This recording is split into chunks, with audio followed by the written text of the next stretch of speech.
നമ്മളെ കുറേ നാളായി ബേക്കിംഗ് റിലേറ്റഡ് ആയിട്ടുള്ള വീഡിയോസ് ഇട്ടിട്ടല്ലേ. വേറെ ഒന്നും കൊണ്ടല്ല, കുറച്ച് തിരക്കായി പോയി കേട്ടോ. എനിക്ക് വന്ന മെസ്സേജസിനൊക്കെ ഞാൻ പറ്റുന്ന പോലെ റിപ്ലൈ ചെയ്തിട്ടുണ്ട്. ഏതെങ്കിലും മെസ്സേജസിന് ഞാൻ റിപ്ലൈ ചെയ്തിട്ടില്ലെങ്കിൽ I am really sorry, busy ആയതുകൊണ്ടാട്ടോ. എനിക്കുണ്ടല്ലോ ഈ ഇടയായിട്ട് കണ്ടിന്യൂസ് ആയിട്ട് വരുന്ന മെസ്സേജാണ് കേക്കിന് എങ്ങനെയാണ് റേറ്റ് ഇടുന്നതെന്ന്. ഞാനിതിലൊരു എക്സ്പേർട്ട് ഒന്നുമല്ല. ഞാൻ ചെയ്യുന്ന കാര്യം എന്താണെന്ന് ഞാൻ നിങ്ങൾക്ക് പറഞ്ഞുതരാം. പിന്നെ ഉണ്ടല്ലോ, ആദ്യം തന്നെ ഏതൊരു ബിസിനസ്സിനായിക്കോട്ടെ എല്ലാവരും മനസ്സിൽ വെക്കേണ്ട ഒരു കാര്യമുണ്ട്. പൈസ ഉണ്ടാക്കാൻ വേണ്ടി മാത്രം ഒരു ബിസിനസ്സും നിങ്ങൾ സ്റ്റാർട്ട് ചെയ്യരുത്. അത് സക്സസ് ആവില്ല. 100% ഷുവർ. നിങ്ങൾ ചെയ്യുന്ന ഒരു കാര്യത്തിൽ, നിങ്ങൾ ചെയ്യുന്ന എന്തൊരു ബിസിനസ് ആയിക്കോട്ടെ, അതിൽ നിങ്ങൾക്കൊരു പാഷൻ ഇല്ല എന്നാണെങ്കിൽ ആ ബിസിനസ് സക്സസ് ആവത്തില്ല. ആദ്യം കുറച്ച് പൈസ ഉണ്ടാക്കാൻ പറ്റുമായിരിക്കും, പക്ഷേ അതൊരിക്കലും ലോങ് ലാസ്റ്റിംഗ് ആവില്ല. നമ്മൾ ചെയ്യുന്നൊരു കാര്യം ഏറ്റവും ആത്മാർത്ഥതയോടുകൂടി ചെയ്യുക. അതിന് ആവശ്യം, അതായത് ഒരു ലാഭം നമുക്ക് കിട്ടുന്ന വിധത്തിലിടുക. ഒരു പരിധിയിൽ കൂടുതൽ ഒന്നിലും പൈസ കയറ്റി വെച്ച്, അതായത് എനിക്ക് ഇത്രയും പൈസ വേണം എന്ന് മനസ്സിൽ കണ്ട് പൈസ മാത്രം മുൻനിർത്തി നമ്മളൊരു ബിസിനസ്സിന് വേണ്ടി തുടങ്ങിക്കഴിഞ്ഞാലുണ്ടല്ലോ, ദാറ്റ് വോണ്ട് ലാസ്റ്റ് ലോങ്. അപ്പോൾ അക്കാര്യം മനസ്സിൽ വെച്ച് ഏതൊരു ബിസിനസ്, ബേക്കിങ്ങിൻ്റെ കാര്യം മാത്രമല്ല, ഏതൊരു ബിസിനസ് നിങ്ങൾ സ്റ്റാർട്ട് ചെയ്യാൻ ശ്രമിക്കുക. ഇനി കമ്മിങ് ടു ദ പോയിന്റ്, എങ്ങനെ ഒരു കേക്കിന് റേറ്റ് ഇടാം.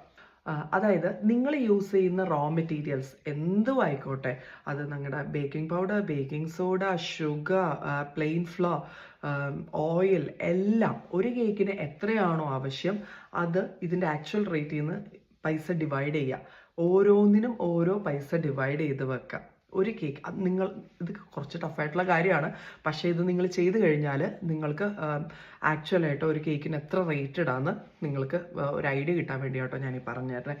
അപ്പോൾ എല്ലാ റോ മെറ്റീരിയൽസിൻ്റെ പൈസ അങ്ങനെ ഡിവൈഡ് ചെയ്യുക, ഇൻക്ലൂഡിങ് ഇലക്ട്രിസിറ്റി ബില്ല്, നമ്മുടെ അവൻ പ്രവർത്തിക്കുന്ന ഇലക്ട്രിസിറ്റി ബില്ലും അതുപോലെ തന്നെ മിക്സറിൻ്റെ ബില്ലും എല്ലാം വെച്ചിട്ട് നിങ്ങൾ പൈസ ഡിവൈഡ് ചെയ്യുക. പിന്നെ ഇതിനെടുക്കുന്ന ടൈം, ചിലരൊരു മണിക്കൂർ കൊണ്ട് കേക്കൊക്കെ ചെയ്ത് തീരും. ഞാൻ ആ കാറ്റഗറി അല്ല കേട്ടോ, എനിക്ക് അത്യാവശ്യം ടൈം എടുക്കും. അപ്പം നിങ്ങൾ എത്ര മണിക്കൂറാണോ ഇതിനു വേണ്ടി സ്പെൻഡ് ചെയ്യുന്നതെന്ന് വെച്ചാൽ, അതായത് ഇപ്പം അയർലാൻഡിലെ മിനിമം വേജസ് പെർ അവർ എത്രയാണ്? 14 ആണെന്ന് തോന്നുന്നുണ്ട്. ഇതെല്ലാം കൂടെ ആഡ് ചെയ്ത് വരുന്ന എമൗണ്ട് ആണ് നിങ്ങളുടെ കേക്കിന്റെ റേറ്റ്. അപ്പോൾ ഇങ്ങനെയാണ് ഏകദേശം ഒരു കേക്കിന്റെ റേറ്റ് കാൽക്കുലേറ്റ് ചെയ്യുന്നത്. ഇതിൽ ഞാൻ എന്തെങ്കിലും മിസ് ചെയ്തിട്ടുണ്ടെങ്കിൽ ഒന്ന് കമന്റ് ചെയ്തോളൂ കേട്ടോ. പിന്നെ ഞാൻ ഒരു വീഡിയോ ഇട്ടായിരുന്നു എങ്ങനെയാണ് നമ്മൾ ബേക്കിങ്ങിന്റെ രജിസ്ട്രേഷൻ എടുക്കേണ്ടതെന്നുള്ളത്. ഞാൻ പറഞ്ഞായിരുന്നു ഞാനൊരു വീഡിയോ ചെയ്യാം, ഹോം വിസിറ്റിന് വേണ്ടി ഇൻസ്പെക്ടർ വരുമ്പോൾ എങ്ങനെ നമ്മൾ വീട് പ്രിപ്പയർ ചെയ്യണം എന്ന് പറഞ്ഞൊരു വീഡിയോ ചെയ്യാമെന്ന് ഞാൻ പറഞ്ഞായിരുന്നു. സത്യം പറയാലോ, എനിക്കത് ചെയ്യാൻ പറ്റിയില്ല ചില സാഹചര്യങ്ങൾ കൊണ്ട്. ആ വീഡിയോ ഞാൻ ഉടനെ ഇടാം കേട്ടോ.